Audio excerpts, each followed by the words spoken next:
Section 1. You are going to listen to 2 university students talking about libraries in Australia. First, look at questions 1 to 4.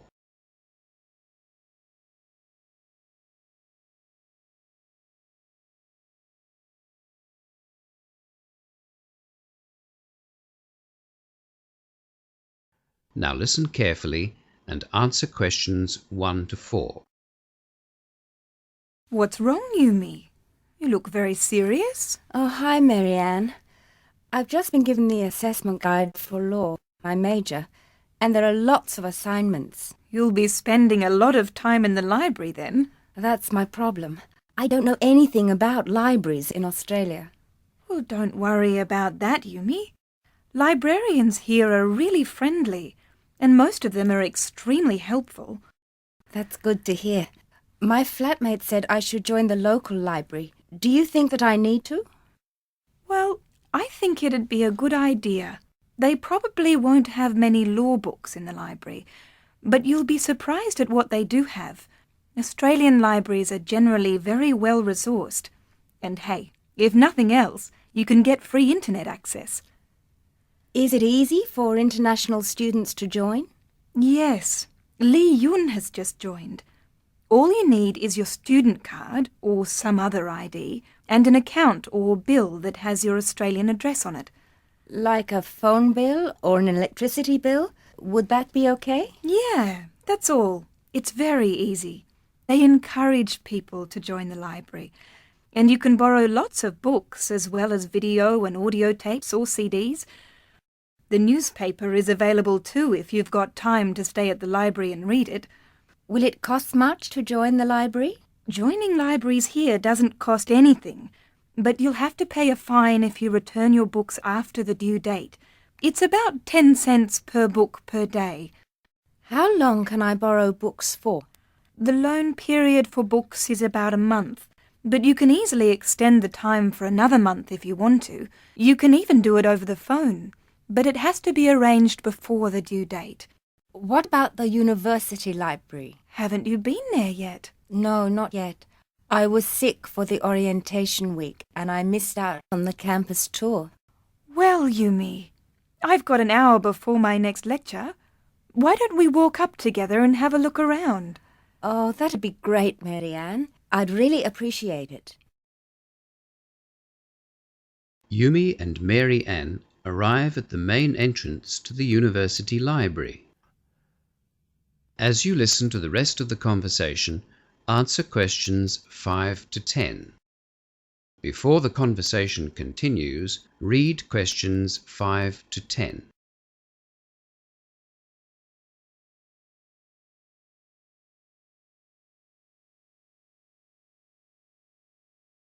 This is the main entrance. Let's go in. It's very big, isn't it? Yes, but here's a map which will help you. Can you see that it's a kind of L shape? Oh, yes. Is that the circulations desk in front of us? Yes.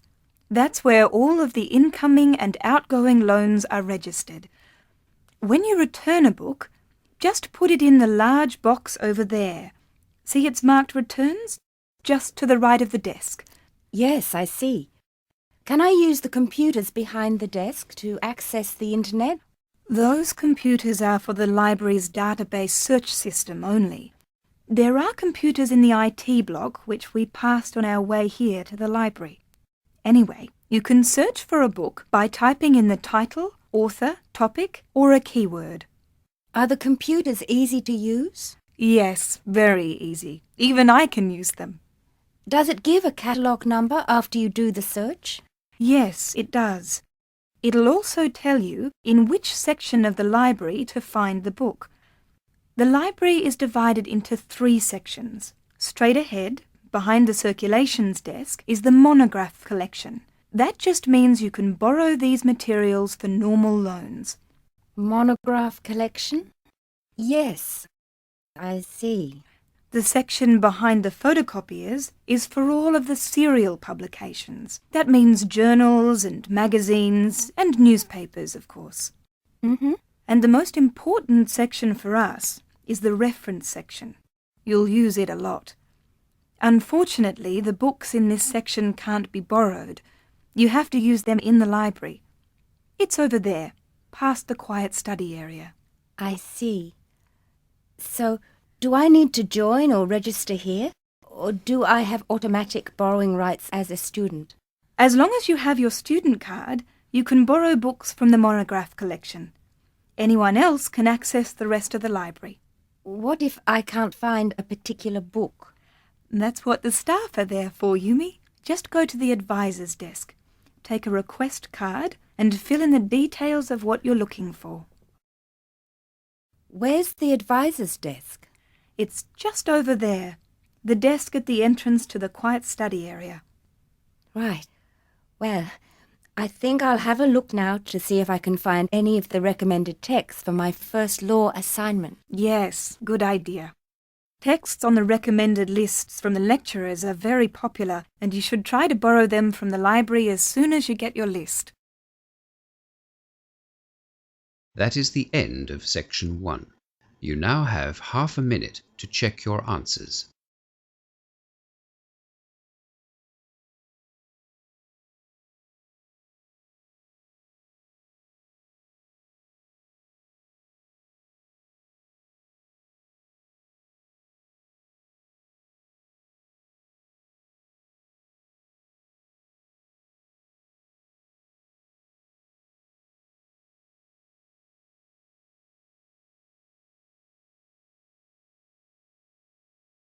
Now turn to Section 2 of your listening question booklet.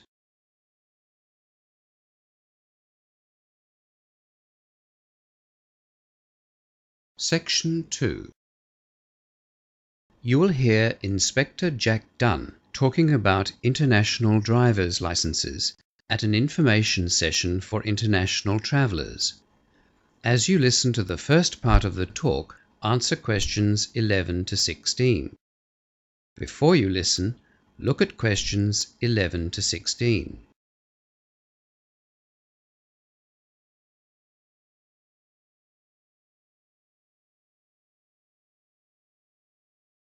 I'm sure that you have all heard about international driving licenses.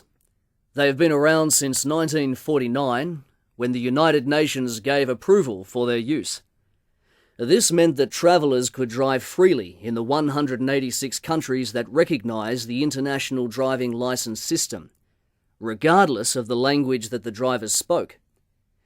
The only conditions were that the driver had to already hold a driving licence in their home country, and they had to be at least 18 years of age. International driver's licenses are well recognised. After all, they've been in use for over 50 years. To break the language barrier, the licence is printed in 11 different languages, but the last page of the booklet is always in French. As I said, it is a booklet about the size of a passport, 10.8 by 15.25 centimetres to be exact. So it is easy to carry with your travel documents. It's not too thick or heavy either, only 17 pages. All of the pages are coloured white, but the cover of the licence is grey. It is a useful form of identification when you travel because it includes a passport-sized photograph and the driver's signature. The International Driver's Licence can only be purchased from authorised travel associations in different countries, but it can also be ordered on the internet. The cost, of course, varies from country to country, and for the term or the duration of the licence. For example, a 1-year licence might cost approximately $40, whereas a 3-year licence costs double that. A 5-year licence will set you back about $100. Before the final part of the talk, look at questions 17 to 20.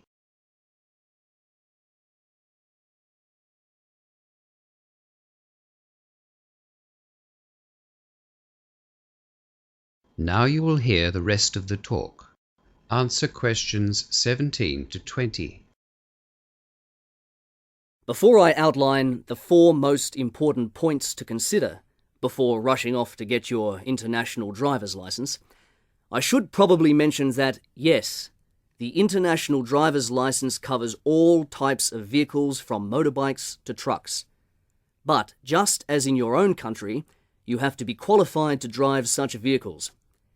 You might like the idea of driving around the Australian outback on a motorbike, or checking out the English countryside in a bus with all your mates, but you'll have to take the appropriate test before you set off.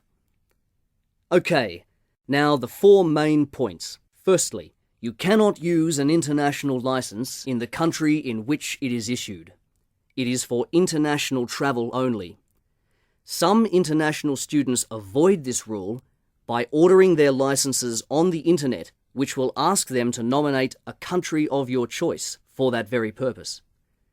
Secondly, some countries won't allow you to use an international license indefinitely. In Australia, for example, you can only use the international license for a year. After that, you must get an Australian driving license. Other countries aren't as strict as that. Thirdly, drivers on international licenses must abide by the road rules in the country that they are visiting. If you are caught breaking those road rules, you will have to pay the penalty, usually a fine. And if you are the cause of an accident, expect to pay for any damages that you are responsible for. Holding an international driver's license does not give you the right to be reckless. And yes, if you have been suspended or banned from driving in your own country, the same rules apply with an international driver's license.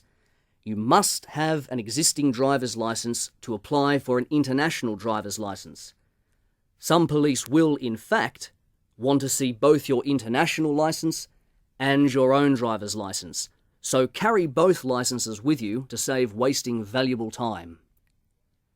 Finally, you don't have to take another driving test to get an international driver's license. Your own driver's license is proof that you know how to drive. However, it is your responsibility to learn the road rules of the country that you are visiting and to understand what the different road signs mean. Police are not always understanding to foreign drivers. If you break road rules either deliberately or out of ignorance, expect to pay the price. Police are ultimately the same everywhere. That is the end of section 2. You now have half a minute to check your answers.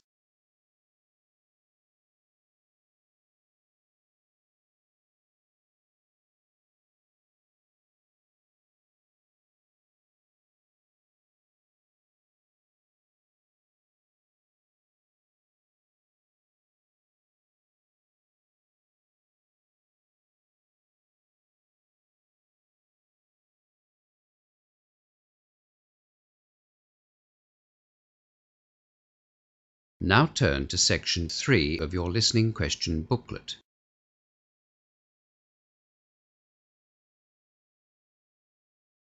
Section 3. In this section, you will hear 2 students discussing the idea of joining a learning circle. First, look at questions 21 to 30.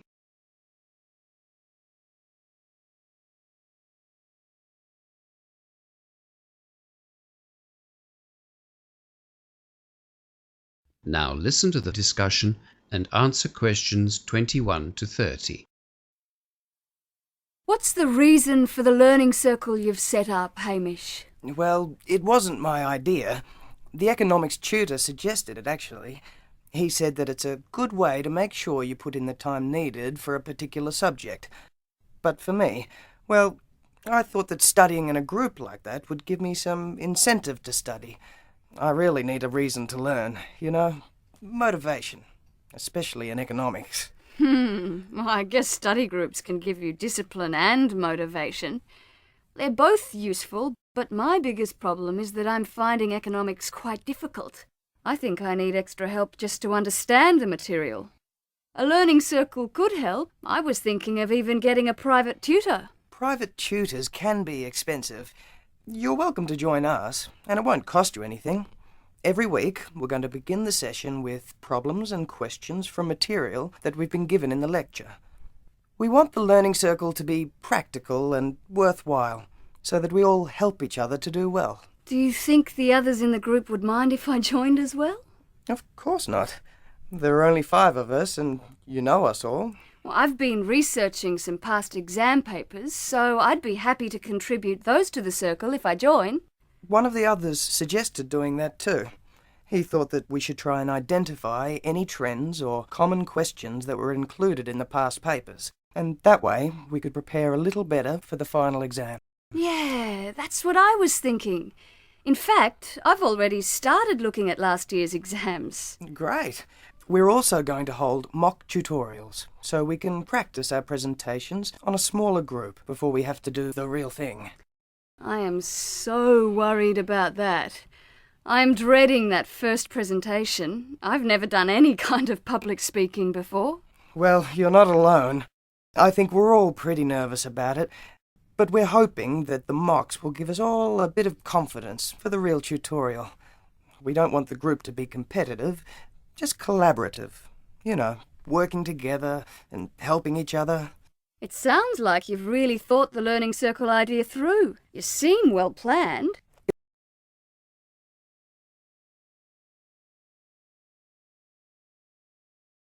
It's just that when we all met last week to discuss the idea, we all had a list of objectives. You know, what we wanted to get out of a learning circle. That made the planning quite easy. Look, why don't you come next week to our first circle and you can see if it's what you're looking for. If not, well, you won't have lost anything and you can always organise a tutor for yourself afterwards. Yeah, I think I will. When and where are you going to meet? Our inaugural meeting of the circle is on Thursday evening from 6 to 8 in Ryan Hall. Okay, I'll be there. We plan to talk about any material that we've had trouble with from the lecture first, and then we thought we'd talk about our individual learning styles. Even though we all know each other as friends, we thought that because it'll be our first time together as a study group, it might be useful. I'm not exactly sure what my learning style is. Give it some thought during the week and try to notice how you study.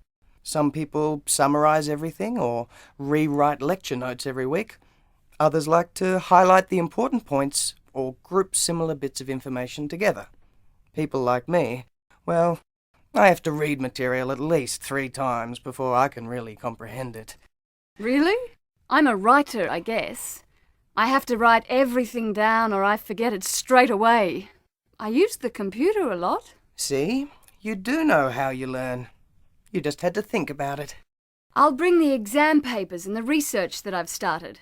We probably won't have time to look through them at our first meeting. I'll bring them anyway, just in case. I think this learning circle idea is going to be a great success.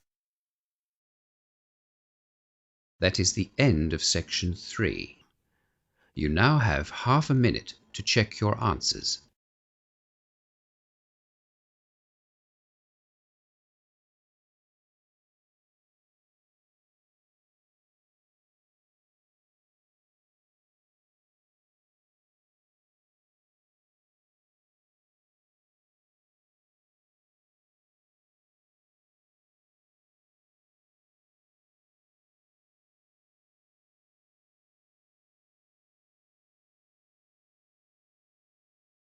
Now turn to section 4 of your listening question booklet.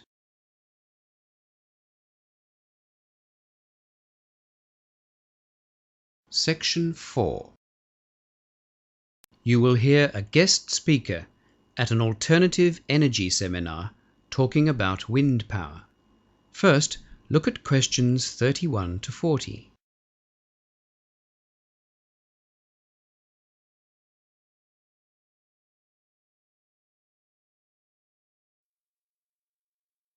Now listen to the talk and answer questions 31 to 40. Good morning. Thank you for giving me the opportunity to speak at this year's Alternative Energy Seminar. Right. Well, I know that the next speaker, John Dunkett, is going to talk about the mechanics of generating power using wind as an alternative source of energy, so I won't be using any technical terms, and I won't be going into the technology of how wind generators actually work. I'll be concentrating on sharing my own experiences with you. For those of you who don't know, I live on a very windy farm some 3,000 kilometres from the nearest city. That means we're not connected to the State Electricity Commission's grid, and we have to produce our own electricity. When I first bought the farm in 1975, we got our electricity supply exclusively from diesel and petrol generators. The problems with this were twofold. A lot of fuel was wasted because the generators usually didn't run to their full capacity. And more importantly to my wife, the generators were extremely noisy, especially at night. After we'd been on the farm for about 6 months, I heard about what they called a hybrid system. This meant that we could keep the diesel generator, but we also got a generator that was powered by wind. Because our place is so consistently windy, especially in summer, our hybrid system worked very well. In fact, we couldn't believe how well it worked. We also had friends closer to the city who bought this hybrid system at the same time, and they were very pleased with the efficiency of it as well.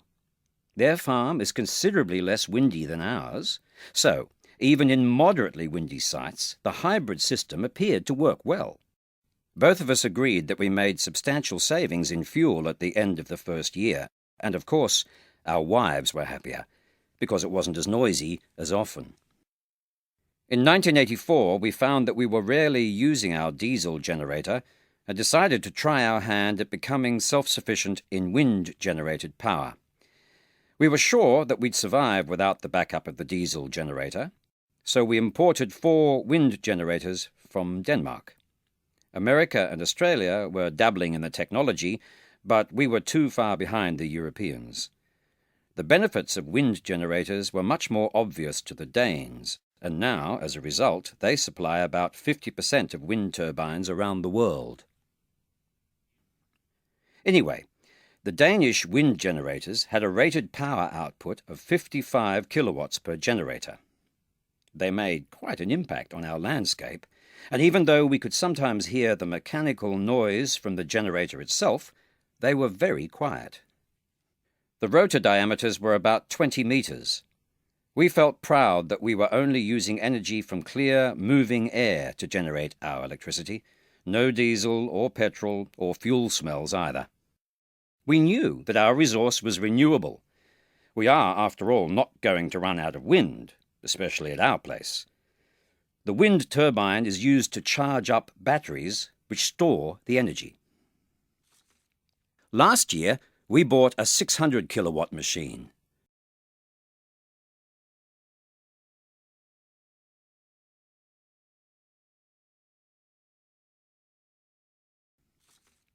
Last year, we bought a 600 kilowatt machine.